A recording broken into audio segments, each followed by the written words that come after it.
Hello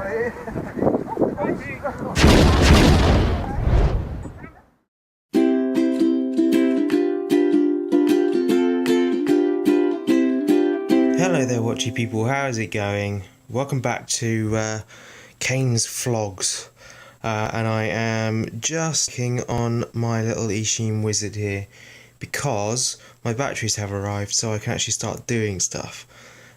So what I am going to do, assuming the camera stays in focus, I've just taken off all of the screws on the top level of this thing except for this one, because it would not come out. The top of the head of the screw is stripped, meaning that my screwdriver won't get it. So I've taken the one out the other side, but hopefully now this should all just sort of pop off at various points along here. There we go. And now we can reveal the inside of this baby. There we are. So the plan is that I'm going to take, seriously camera, you need to autofocus. There we go. We're going to take this receiver and somehow fix it in here like this, so that the transmitter can talk to it. And once we've done that, I will show you how it looks. Okay, so we've got this thing fully apart now, as you can see. And what I've done is a few things. I have properly anchored the VTX antenna. This is the bit that sends the video picture back to your receiver. So this bit was kind of flapping about loose, this whole circuit board under here. So I've added another cable tie to hold that in place, and I've removed the rubber grommet that was in between the frame and the fixings, because it was just really loose, and it meant that we couldn't, well, it wasn't loose actually, that bit was tight, but it meant that you couldn't squeeze the two ends of the connection together enough to make good contact. So I've taken that out, and now we can fix that properly. I have fixed in the receiver as mentioned. Come on, please focus correctly, camera. There we go. So I've put this zip tie not vertically, sort of long ways through the thing, because that's the only way I could fix it, and be sure that I can still get the carbon fibre sides on, because these things sit kind of in there like that. And so I needed to ensure there was still going to be space. Come on, move up. And what I'm also doing is I've fitted a couple of cable ties vertically up through there, so that the receiver for the transmitter can go through those holes, and then we can attach the antenna to these cable ties to hold them upright. So I'll get to assembling that, and you guys will be able to see what I mean by that when it's done. So I've got this thing plugged into the computer now. As you can see, I've put the USB cable in the side, and it is talking to this program on the screen called Betaflight, which is the sort of artificial intelligence that lives on board this thing. So it's got like a self-leveling mode and stuff like that, where when you tell it to fly left and right, if you let go of the stick, it'll then automatically go back to where it thinks is level. So it's pretty clever stuff. But by connecting it up to this, the computer can now give me a readout on everything it thinks that the onboard controller thinks it's doing, and I can actually program it for my own purposes. So I already calibrated the accelerometer, so if I now lift it up, you will see that as I move it, so too the model moves, which is really quite cool.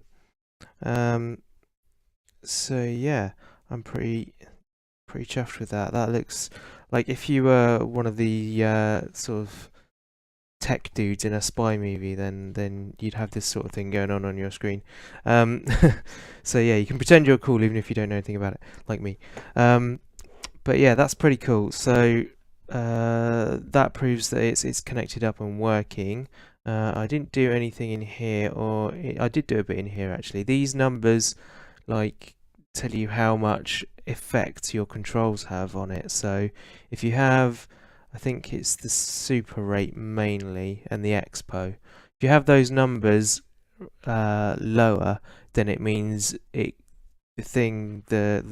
multi-rotor gives a smaller response to your control inputs, and that is helpful when you're learning, like I am, because it means that when you panic and yank the stick one direction, the quad won't just veer off and fly wildly in some direction. It means it will do it a bit slower, which gives you a chance to recover it, which is helpful. Now, if you look at the receiver tab, you can see that when I plug the battery in, like so,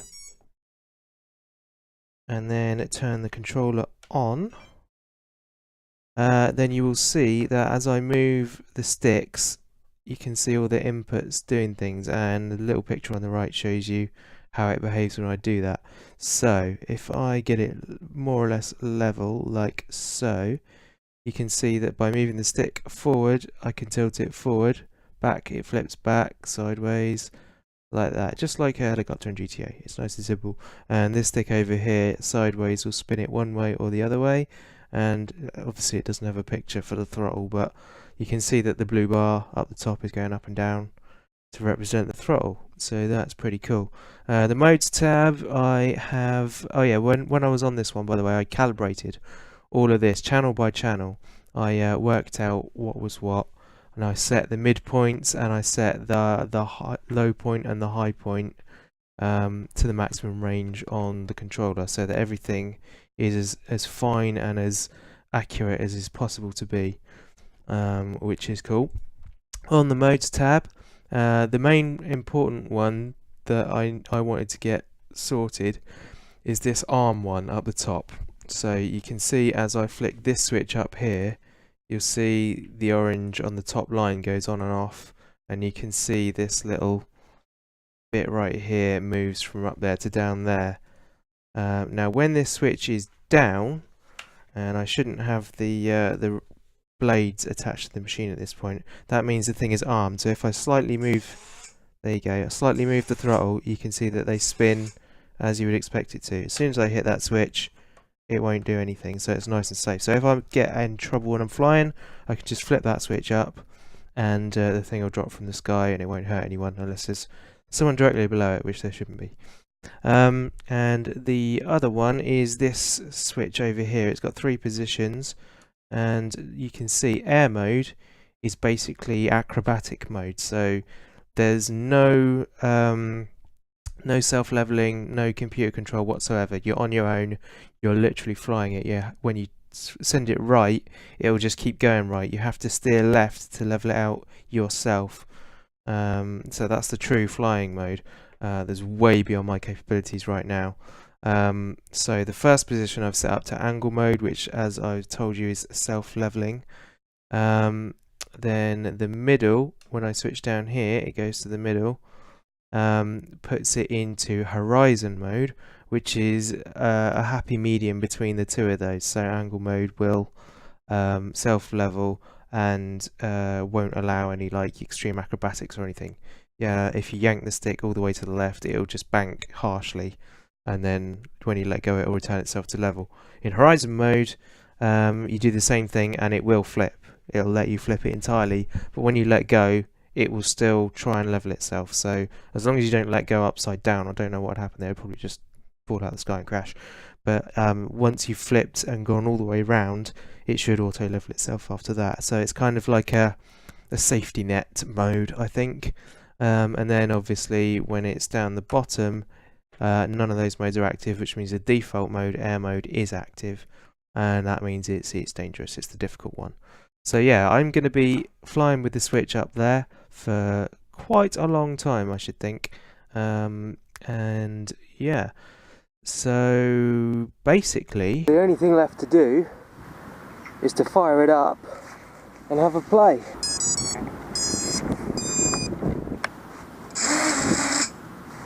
Here we go.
That was a lot of fun.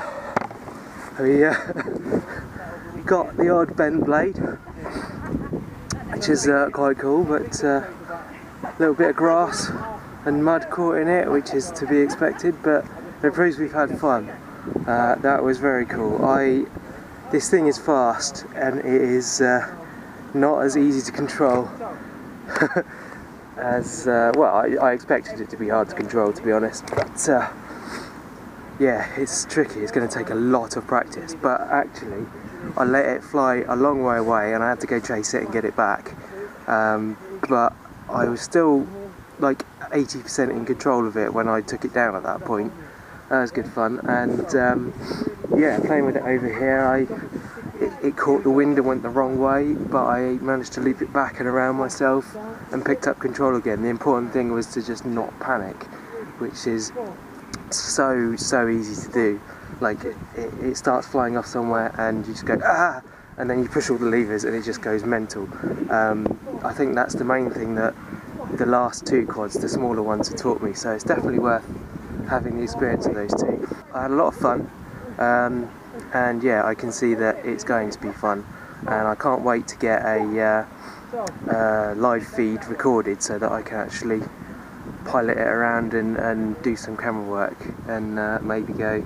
I'm really looking forward to getting into first person view when I can wear some goggles and actually look through the quad and fly it as the pilot, as if I was sat on board.